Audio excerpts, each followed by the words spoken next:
It is live. Okay, so I will call the select board to order. Um, Are there adjustments to the agenda? There is. We're cutting it in half. Is that correct? Generally speaking, yes, just we're not at a place to discuss the finalization of the recommitment of taxes. Okay, so by the way, do you know if John is joining the Zoom meeting? I just gave him entrance. Yep. Okay, I'll let him get on. Hi, John.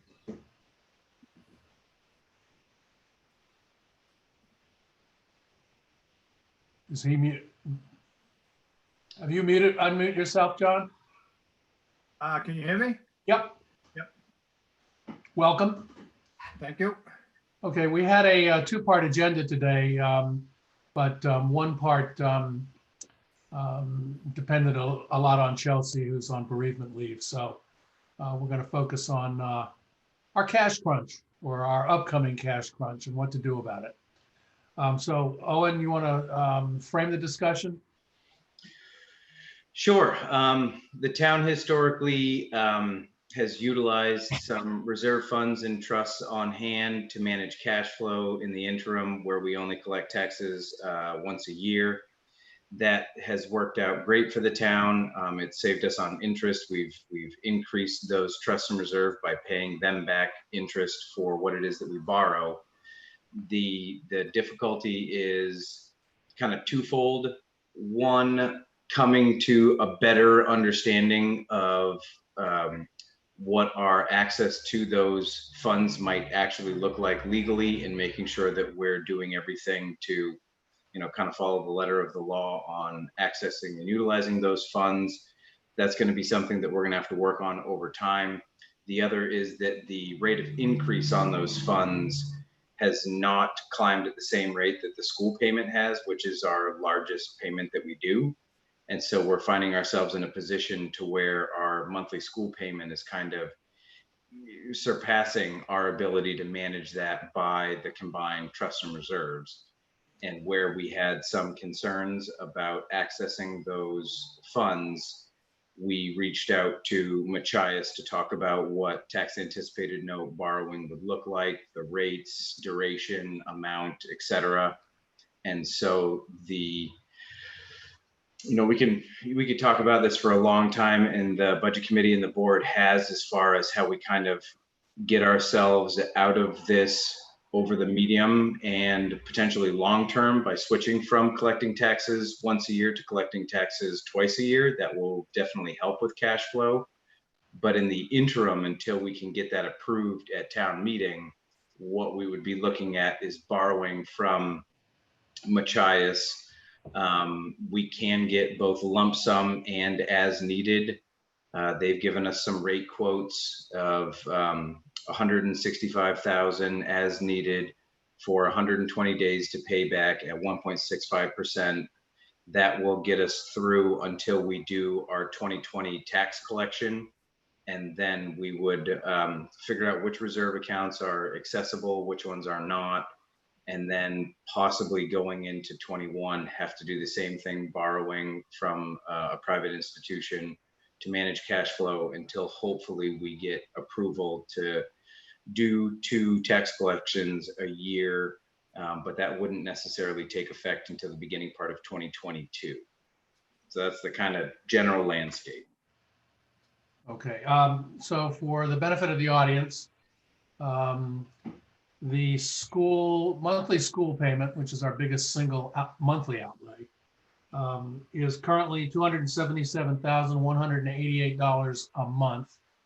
And if the budget passes, the school budget that's on the ballot passes as is, that payment will go up to $279,763 for the balance of this year and the first 6 months of next year.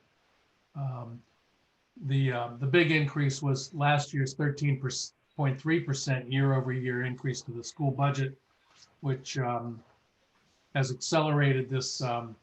Really, the root cause of us growing our borrowing requirement faster than our reserves are climbing to borrow against. The other thing is that the rates that you're quoted Today, when we borrow from ourselves, we pay ourselves 1.5% interest back.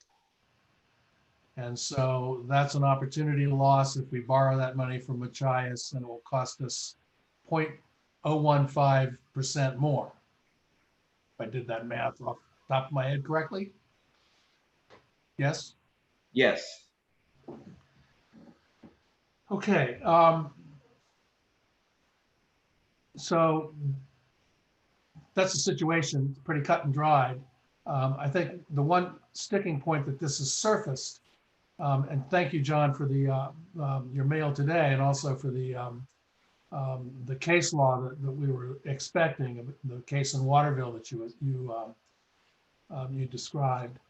In the short term, and I think Kristen Collins has also said that us borrowing from reserves is established practice now, and that we're probably in no legal jeopardy. I'd like to have her reaffirm that. Yeah. Just to clarify, what Kristen said to me was that's definitely fine, but you do need to get town meeting approval typically for that. The reason that we don't have major concerns is this is something that is widely known and that we've been doing for a long time. And so we feel that we have some sort of cushion to correct this potential error. But just like you set up a reserve account for a specific purpose and the town approves that, the argument is the town did not approve these reserve accounts for short-term borrowing, managing cash flow. And if we ask the town, is it okay for us to utilize these reserves to manage cash flow? And they said yes, then all of the reserves are fine. Let's distinguish between reserves and trusts, Right. because the biggest single trust is the Hopkins combination of the scholarship fund and the residual from his will. Is that right? 300 and some $1,000. Yes. So I think we need an absolute opinion on that. We've already had one opinion from Kristen on a similar matter where the use of those funds is limited to the specific purposes of the trusts. And were I in a position of challenging that practice, I would say that borrowing from that trust to fund operations or using that trust as collateral for a loan are not consistent with the purpose of the trust, and therefore that should not be done. So what I suggested is, board, is that I'm traveling. I won't be back until Wednesday, sometime next week. We have a conference call with Kristen and get a legal ruling on both the necessity for town meeting approval to borrow against the reserves, and also this issue of trusts. I guess Jan and Cheryl, Jan and Cheryl will remember that the Historical Society wanted us to give them their principal from their Randall Hopkins Trust. And the legal opinion was no, we could not do that because we're the trustees. And the only way that could be done was for the trust to be abolished with us as trustees and the Historical Society being reappointed. That would have to be done in court. And she said that the likelihood of that any judge ruling in the Historical Society's favor was very remote. So. Yeah, I remember. I would like to hear, John, based on your email today, you talked about this Title 30 that grants municipal treasurers the ability to invest, including reserve and trust funds. Can you speak to that a little bit more? I just see that as another, I guess, a three-legged stool that supports the idea that I think that it's just that it's permissible. I mean, it just seems to me that if the law gives the treasurer explicit authority to invest in any political subdivision of the state, which would include water districts, sewer districts, all other towns, then that includes the town of South Thomas. It just strikes me as ludicrous that we could invest in a bond that Owl's Head issues, but we can't invest in a TAN that we in South Thomaston issue. It just doesn't, it seems illogical to me. It's, But I think, you know, having said that, getting town meeting approval is, like I said earlier, I don't think it's necessary, but I think it's harmless and you could do it quickly. I mean, you don't have to do it at the annual meeting. You can do it at a special town meeting, at a selectmen's meeting. I don't think I agree with Owen. I don't think there's gonna be a burning controversy over it. So, I mean, that would take care of the reserves. The law does say that if the instrument, such as a will, prohibits that you can't do it. That is my interpretation of that. And I don't have the Hopkins will committed to memory by any means. So, but I just think there's a big difference between expending funds. Yeah. 5, 6, and 7. I can almost quote it verbatim by this time, John. I just think there's a big difference between expending funds and borrowing, you know, those funds. I see that as two different things. I mean, to me, if I go out and spend money, it's gone. But yeah, I want to reinforce that seems to be kind of that odd gray area. Is, are we spending these funds, which in certain senses we're giving them to other people, but it's very short term. It's all within the same fiscal year, and then we replenishment. And so it's more of a borrowing than it is a spending. But that, I think, you know, John brings up a really good point, and that's kind of where the sticking point seems to be. Right. Yeah, you could even argue that we're investing those funds right, that's my point. You're investing them, to right? the fund. Well, we can invest them. That's, Kristen's already told us that we could do that. But writing a check to RSU 13, in my view, and have the Hopkins fund be drawn down by that amount or its proportionate share doesn't strike me as being an investment. That's a spend, and the spending is prohibited. Cheryl had a question. Okay, go ahead, Cheryl. Yeah, the other pro for borrowing from the reserves or trust is, in the past, those trusts and reserves have gotten a little bit more interest back than what they would have gotten at the bank. Is that correct, John Spear? Yes, that's correct. And obviously, you know, there were really two reasons historically, as I pointed out. One was to avoid the bond council opinion. I won't go there right now, but the other reason was, why pay the bank interest when we can pay ourselves interest? You know, obviously, if there isn't enough, that's a problem. And just to clarify, we don't make more in interest utilizing it for the town. What we do is we make those accounts whole as though they had been sitting in the bank, getting the 1.5%. So we don't put them in any sort of deficiency from the interest that's accrued by them sitting in the bank. Right, but excuse me, I'm sorry, I don't mean to interrupt, and I'm not used to a meeting by Zoom. So, but the point is, whatever money we send to the bank is gone forever. It's out of our hands, and whether it's in the trust, the reserve, or the town account. But I did want to get back to, if I could just real quickly on your point, Walter, I don't see a direct connection between sending a check to RSU 13 and spending the money. I think we're spending town's money. I think what we're doing is investing the money in a town obligation, which is the tax anticipation note. I don't draw that straight line personally, but Yeah, I read that in the mail today as well. That's how I would express it if I were trying to justify this as an investment. And all I'm saying is that let's lay this out with town council and get an opinion. yeah, no, And then, right? That's your call. I'm fine with that. I just wanted to give you a little history, and also, since I was the one who put this together, I wanted to give you wait a minute, I just didn't do this recklessly. No, No, we've been enjoying the fruits of the 1.5% and the borrowing from ourselves, and um, everybody is wildly enthusiastic about it. Owen? Yeah, and I very much agree that this was a well thought out, not inappropriate financial plan for us. Really, the crux that we're facing right now is the fact that those accounts have risen at a rate that is not equitable to the school payment. And so when we borrow from this certain pot of money, it's just not keeping up with the school payments. That's really the bind that we're finding ourselves in now. So it's kind of like a two-part thing, clarifying a certain gray area, making sure that we're not opening the town up for unreasonable liability.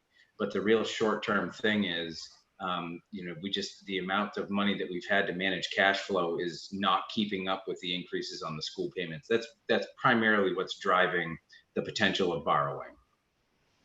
Yeah, and that's only going to get worse, as Correct. Walter pointed out. Gonna, Next year, it's going to go up again. I'll raise my hand. Cheryl? Yes. Why can't we do both? We can, I'm sorry to cut in, Walter, we can, and that's definitely what the office staff is preparing for the 2021 budget, is clarifying which accounts are perfectly fine for us to do the short-term borrowing, the investment, making sure that instruments that specify we can't touch them, that we're setting those aside, and then we'll redefine that pot of money of which we can use. And then as we manage cash flow going forward, we would continue to, if the town approved, utilize those funds to make certain payments and then pay it all back once we get the property tax payments. So we would continue doing that, but the pot would be reduced. And then likely through 2021, we would have to continue doing some level of borrowing until we can do the 2 tax bills a year and the town approves that. Okay, so John? And just one other quick point. I guess an easy way to think about this is if you get a reimbursement grant for a sewer system, as a municipality, you have to go out and spend that money, put in the pipes, pay the contractors, and then you get reimbursed. So in essence, that's borrowing from yourself, so to speak, which kind of comes back to the quote, it's a matter of bookkeeping. So this happens all the time where you borrow from yourselves and you don't even know it, so to speak. Uh-huh. I don't mean you don't even know it, but it happens as a matter of your bookkeeping. So when will you have to pay the RSU 13 bill? And the reason for that question is, do we make a motion to approve borrowing and/or borrowing from ourselves now, or we get a Kristen opinion, be 100% sure of what we can borrow from and not, and then rule on that in our July 7th meeting? It is 7th, right? Because the 14th is the primary. Right. So yes, from my understanding, there's no motion that can be made tonight to make the borrowing from ourselves completely bulletproof. And so that's not something that we're talking about right now. I'm talking about the borrowing from Machias. Yep. And I'd like to see the terms and conditions for that anyway before we vote on it. I'm sorry. Yeah. I did send those along to you. That was, when it comes from the loan officer, it is, it's not a binding contract, but they will stick by that.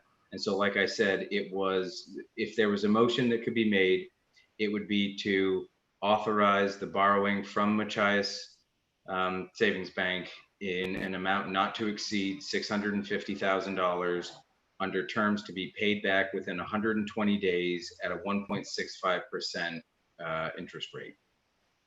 And then on the school stuff, the school district definitely doesn't prefer that we shift from our kind of determined schedule. They do have some flexibility. I talked with them. July is a more difficult month for them. That's when a lot of expenditures happen.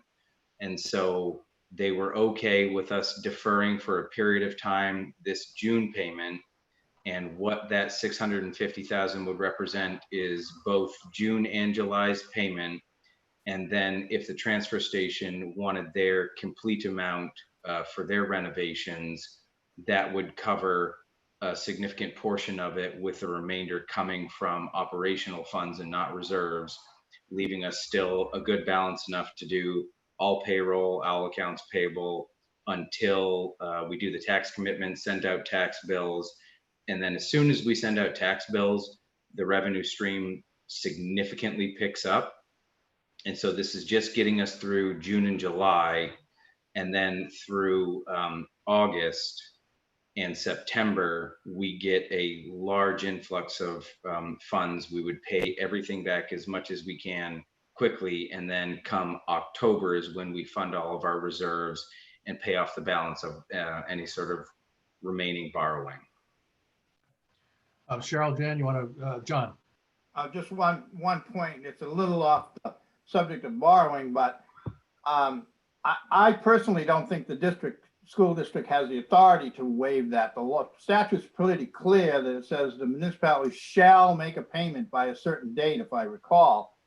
And my fear would be if another member town got wind of that, they could put up a squawk, because in essence, if you think about it, the district is now lending us money.